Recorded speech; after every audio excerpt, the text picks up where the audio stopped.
Last G, day 35, and we're determined to bring a tip to you every day. So we're out in the rain because golf's played in the rain. Today's question comes from Chris Horn. Thanks for getting me out in the rain, Chris. Chris's question is to do with the downswing. He said that he's slightly confused and concerned at his strike pattern. He is a little bit in a quandary as to how and what he should use to start his downswing, and he's trying to do all sorts of things. He's read a lot and seen a lot and possibly been told a lot. The downswing for me should in many ways be a natural reaction from what's happened. I often talk about aim as in setup, load as in the top of the backswing, and fire being letting go of the downswing. And by letting go, I really do mean letting go. I think that these days there are many terms, technical terms about lag and where the club should be down here and how it should be going through the hitting area. I tend to think that what happens then is they're made artificially very often, and therefore there's not a consistency to the strike. So much of the downswing depends on the individual. It's where unfortunately now it gets into a situation where we can't necessarily speak generally, and it's where you need to get in and see your actual golf pro, your coach, and speak about you in person. Some people work their hands and arms really fast. I often feel this is an area where there's confusion, because when we see somebody like Rory in a position in his downswing where he's here and he's coming in, you can't imagine how fast his hands and arms are having to work as he comes back into the hitting area. So that's almost impossible for us to consider attempting, let alone actually making consistent.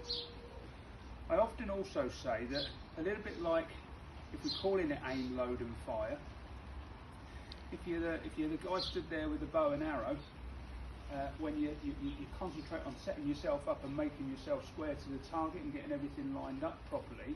I know nothing about firing a bow and arrow, but I do know that then all the work goes into the alignment. You pull it up to wind it, and basically then you trust your judgment and you let go.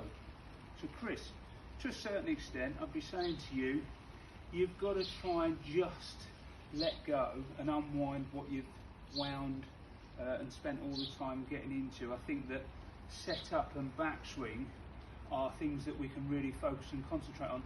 Downswing should be about letting it go, along with one other major thought, and that is to retain your posture, something I spoke about earlier, and keep your head steady. I see a lot of conversations and a lot of coaching taking place about a term called coming over the top. Coming over the top, there's all sorts of things that can cause it, but one of the sure facts is if your head stays steady, it's much more difficult for you to come over the top. Chris, you've spoken about a technical term to do with the downswing, which is the term we call clearing your left hip. It's where, having got to the top of the backswing, the golfing manual says, the coaching manual that I learned from, says that there should be a lateral movement of the hips combined with a pulling action in the arms that take the club down into the hitting area. A lot of my early pupils, when I first learned to coach when I was 16 years of age, sliced the ball horrifically after I gave them that coaching, because I was working on them clearing their hips. It left their club very late, the club face wide open, and something else that we've discussed earlier on. Let's get down to what you should do, and Chris, this is important for you. Concentrate on what's right, don't worry about the many things that can go wrong. Keep your posture, your upper body in that position that we spoke about earlier in the series when we discussed posture. Keep your head steady, and think about keeping your head steady in particular in the downswing. Bring that right shoulder into the slot. The slot's the gap between the chin and the chest.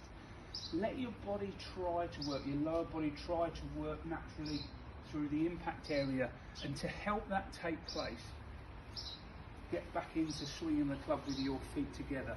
This really is a great point for people who feel that their downswing is uncoordinated or inconsistent. Chin up, clear of the chest to create the slot. Left shoulder goes into the slot in the backswing. Right shoulder comes into the slot in the downswing. Hold, control and balance the finish. That downswing needs to try and take place as naturally as you can possibly get it. Hit the slot with your shoulders, keep your posture, keep your head steady. This hip will start to clear a little bit more naturally, Chris, and the whole thing takes place more consistently. There's day 35. See you tomorrow for 36. Let's hope there's some sunshine. Thank you.